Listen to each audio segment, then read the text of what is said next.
Hello children, welcome to NCERT learning corner. आज हम पढ़ेंगे क्लास 3 की इंग्लिश की एक स्टोरी, और ये स्टोरी जो है वो यूनिट 2 से है। तो आपके यूनिट 2 में 2 चैप्टर्स है, एक मैंने पहले ही कवर कर लिया है। अगर आपने वो नहीं देखा है तो you can go and watch that video, ठीक है, जो कि है बर्ड टॉक, वो मैंने पहले ही अपलोड कर दिया है।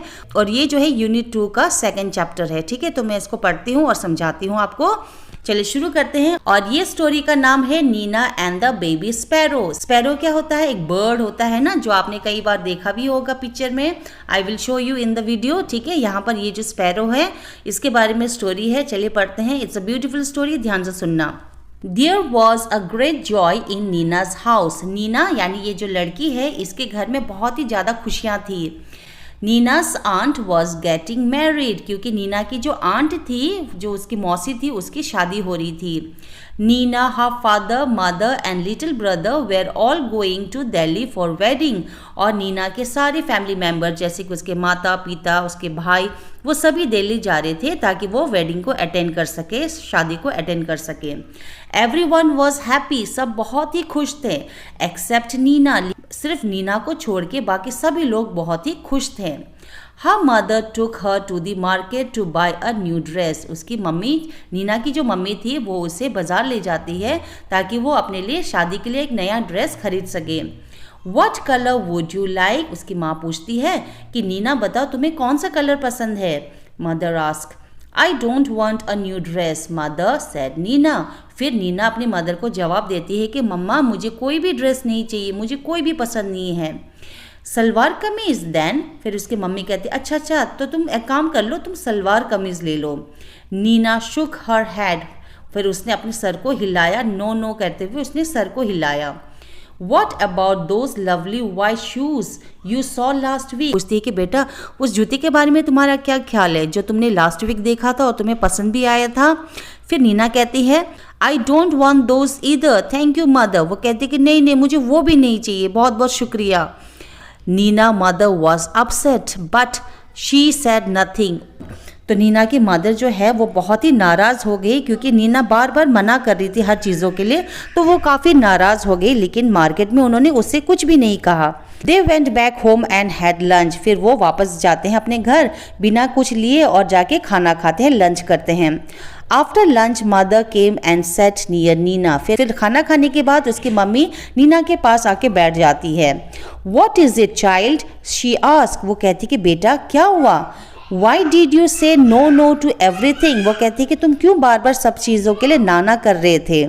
Mother, I don't want to go to the wedding. वो कहती कि मम्मा मैं आपको एक बात बताऊं, मुझे शादी में जाने का बिल्कुल भी मन नहीं है। But why? मम्मी पूछती है लेकिन क्यों? Neena said nothing. नीना कुछ भी जवाब नहीं देती है। Instead, 2 big tears rolled down her cheeks. लेकिन उसके मोटे मोटे आंसू टपकने लगते हैं। Mother put her arms around Nina. फिर उसकी माँ उसको प्यार से सहलाती है, अपने हाथों को नीना के कंधे में रख देती है। Don't cry, my pet. Pet यहाँ पर जैसे छोटा सा एक प्यार से नाम रखते हैं ना, तो हम बोलते हैं अरे गुड़िया, या फिर अरे मेरे नुन्नू, है ना, इस टाइप का कोई नाम करके वो बोलती है कि मत रो। Why don't you tell me what's bothering you? वो कहती, मदर अपनी बेटी को कहती है कि बेटा आप क्यों मुझे नहीं बता रही हो, कौन सी चीज़ आपको परेशान कर रही है, वो आप मुझे क्यों नहीं बताते हो, बताओ मुझे। More tears rolled down Nina's cheeks. जैसे उसकी मम्मी ये कहती है, वो और ज़ोर ज़ोर से रोने लगती है और उसके आंसू निकलने लगते हैं।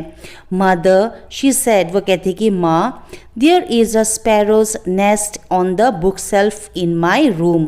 फिर वो कहती कि मम्मा मेरी जो रूम है ना, वहाँ पर जहाँ पर मैं किताबें रखती हूँ, वहाँ पर ना चिड़िया का एक घोंसला है, और वो घोंसला कौन से बर्ड का है? स्पैरो का है, ठीक है। And there are 2 baby sparrow in the nest. और उस घोंसले के अंदर स्पैरो के 2 छोटे छोटे बच्चे हैं।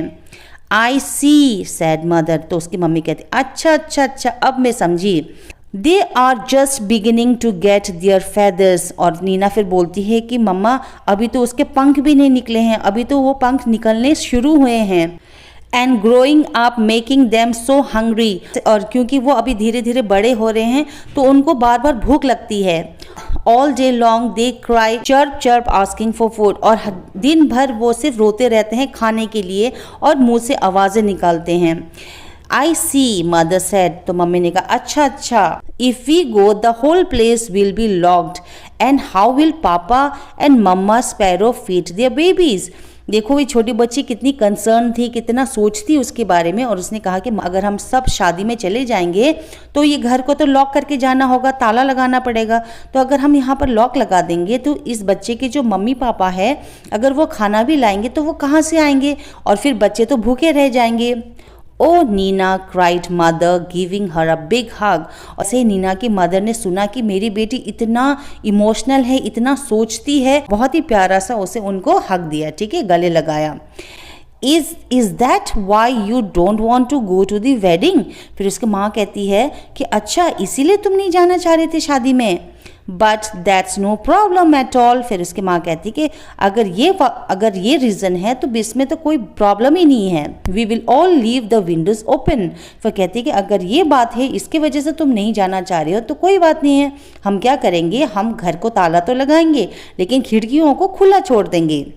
ओह can we mother, can we really? तो नीना बहुत ही शॉक्ड हो जाती है उसकी मम्मी की रिप्लाई सुन के, और वो कहती कि सच में मम्मा, सच में हम ये कर सकते हैं, really? Yes, yes. We will remove all your things from the room and lock the door on the outside. हम तुम्हारी सारी चीज़ों को यहाँ से निकाल देंगे और जो डोर है उसको खुला छोड़ देंगे. So the house will be perfectly safe and Papa and Mama Sparrow can come and go freely too. अगर हम ऐसा करेंगे तो जो स्पैरो के मम्मी पापा हैं आसानी से आ पाएंगे और फ्रीली वो जा पाएंगे, उनको किसी का डर नहीं होगा, वो कभी भी आ सकते हैं और कभी भी जा सकते हैं. Just think, Nina, while you enjoy yourself at the wedding, the baby sparrow will be getting nice and fat in their nest. सोचो नीना, जब तुम शादी में जाओगे, जब तुम हमारे साथ दिल्ली जाओगे, वहाँ पर तुम शादी में खूब सारा इंजॉय करोगे ना, तो तब यहाँ पर स्पैरो क्या होंगे, वो धीरे धीरे ग्रो करेंगे, बढ़ेंगे, उनके पंख भी निकल आएंगे, वो खाना खा के वो खाना खाएंगे और फिर खाना खाने के बाद वो मोटे भी हो जाएंगे, है ना. तो वो उसकी मम्मी उसको बहलाती है, उसको समझाती है. Good idea isn't it? तो कहती है ये तो बहुत ही अच्छा ख्याल है, क्यों, है ना. It was a good idea. When Nina came back from the wedding, there were 2 plump little sparrows flying all over the rooms. तो ये जो आइडिया था तो ये तो वाकई में बहुत ही काम आया, क्योंकि जब नीना वापस आई, शादी अटेंड करके वापस आई, तो उसने क्या देखा, 2 स्पैरो उसके कमरे में उड़ रहे हैं जो कि बहुत ही हट्टे कट्टे हो गए हैं, प्लम्पी यानी बहुत ही मोटे हो गए हैं, और उनके पर भी निकल आए हैं और वो पूरे कमरे में वहाँ पर घूम रहे हैं, उड़ रहे हैं. And wasn't Nina thrilled? और वो नज़ारा देख के नीना बहुत ही थ्रिल्ड हो गए. थ्रिल्ड यानी बहुत ही खुश हो गई, ठीक है. तो ये था इस स्टोरी का मीनिंग. अब देखते हैं हम इन स्टोरी में हमने कौन कौन से नए वर्ड सीखे. हमने सीखे market, bother, problems, dress, upset, remove, wedding, lovely, plump. Okay, चलिए अब करते हैं इसके question and answer. Reading is fun. Why was there great joy in Nina's house? Nina के घर में इतनी खुशी क्यों थी? आंसर आप लिखेंगे there was great joy in Nina's house because Nina's aunts was getting married and all of our family members were going to attend the wedding in Delhi. ठीक है, ये है number 1 answer. Question number 2, Why was Nina worried? Nina क्यों चिंतित थी, नीना क्यों tension में थी? आंसर आप लिखेंगे Nina was worried because there were 2 baby sparrow in the nest in her room. ये हो गया पहला पार्ट. फिर आगे लिखेंगे if all the family members left and locked the house, the papa and mama sparrow would not be able to feed the baby sparrow. Question number 3, what did mother suggest? उसके mother ने उसे कौन सा suggestion दिया? Answer आप लिखेंगे Nina's mother suggested that they will remove everything from Nina's room and lock the room from the outside. Neena की mother ने सजेस्ट किया कि वो सब कुछ, सारा चीज़ जो है वो सामान वो उस कमरे से निकाल देंगे और बाहर से लॉक कर देंगे. They will keep the window of Nina's room open. वो नीना के कमरे का जो विंडो था उसको ओपन रख देंगे, खुला रख देंगे, so that the papa and mama sparrow can come and feed the baby sparrow. ताकि वो जो स्पैरो के जो मम्मी पापा थे वो आसानी से आ सके और अपने बच्चों को खाना खिला सके. ठीक है. Question number 4, what did Nina find when she came back from the wedding? जब नीना शादी से वापस आई तो उसने क्या देखा, क्या पाया? आंसर लिखेंगे, when Nina came back from the wedding she saw 2 plump little sparrow flying all over the room. उसने देखा कि 2 चिड़िया जो बहुत काफ़ी मोटे हो गए थे वो चारों तरफ उस कमरे में उड़ रहे थे। तो ये हो गया आपका क्वेश्चन एंड आंसर। फटाफट करते हैं। Talk time, talk time. How do baby sparrow eat? अब आपको बताना है कि स्पैरो जो है वो कैसे खाना खाते हैं। तो आप आंसर लिख सकते हैं, बेबी स्पैरो आर फिड, बेबी स्पैरोज आर फिड bye their parents into their big. तो क्या होता है, आप इसका मतलब ये है कि जो बेबी होते हैं ना वो अपना चोंच खोलते हैं और जो मम्मी या पापा जो भी होते हैं जो खाना लेके आते हैं वो अपनी चोंच में खाना लाते हैं और वो चोंच के अंदर डाल देते हैं। ठीक है, अपनी चोंच से बीक यानी चोंच, तो वो चोंच में लाते हैं और फिर चोंच से ही उनके मुंह में डाल देते हैं। ठीक है। Question number 2, What new things would you like to wear for a wedding? You can say I would like to wear dash dash dash। यानी यहाँ पर एक आपको सेंटेंस कंप्लीट करना है और यहाँ बताना है कि आपको शादी में क्या पहनना पसंद है। तो आप कुछ भी लिख सकते हैं आंसर, मैं आपको सिर्फ आइडिया दे रही हूँ, आप खुद लिखना है। जैसे कि example, I would like to wear white shiny dress, like to wear beautiful gown, है ना। तो आप कुछ भी लिख सकते हैं। ठीक है, ये आपको खुद करना है। अब यहाँ पर है पिक्चर स्टोरी, यानी यहाँ पर पिक्चर दिया हुआ है, आपको इसको नंबर दे के उसको बताना है। तो नंबर क्या है, number the jumble picture story correctly. यहाँ पर सारे स्टोरी के जो सारे पार्ट्स के पिक्चर्स लगे हैं, आपको 1 2 3 जैसे जैसे स्टोरी आगे को गई है उस तरह से आपको इसको लिखना है। तो इनमें से सबसे पहला नंबर 1 होगा ये, नीना इज सैड, ये होगा नंबर 1। ठीक है। उसके बाद होगा नंबर 2, मदर आस्क व्हाई, उसकी मम्मी पूछती है ना, तो ये होगा नंबर 2। तीसरा होगा, Nina does not want to leave the baby sparrow alone, वो नीना जो है वो स्पैरो को अकेला नहीं छोड़ना चाहती है। नंबर 4 होगा this one, mother says we will leave the window open, फिर उसकी मम्मी उसको सजेस्ट करती है कि हम खिड़की को खुला ही रख देंगे। फिर लास्ट में ये होगा नंबर 5 कि नीना इज़ हैप्पी अगेन, और नीना ये सुन के फिर दोबारा खुश हो जाती है। तो ये आपका एक्सरसाइज कंप्लीट है। अब जो भी आपने ऊपर लिखा था उन सभी को यहाँ पर आपको भरना है। ठीक है, वो सेंटेंसेस आपने चूज किया था उन सभी को आपने यहाँ पर लिखना है। ओके।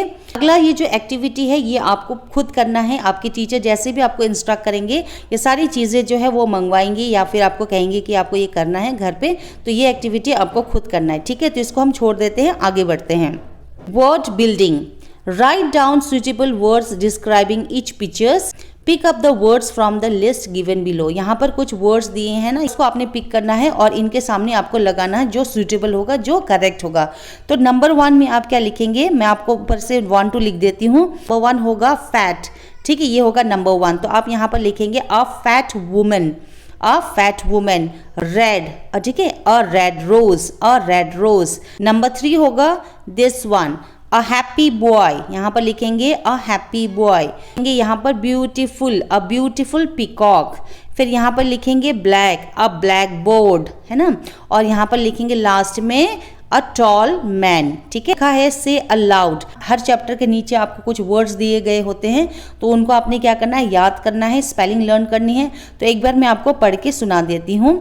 ठीक है, तो नंबर 1 क्या है, स्पॉइल, फिर है spot, sparrow, spick, school, skip, scold, skin. ठीक है, तो ये आपको पढ़ना है और इसकी स्पेलिंग आपको लर्न करनी है। It will be. इसी के साथ ये चैप्टर यहीं कंप्लीट होता है। आई होप आपको समझ में आया होगा। अगर पसंद आया है तो please give a like and subscribe the channel and thank you so much for watching. Happy learning.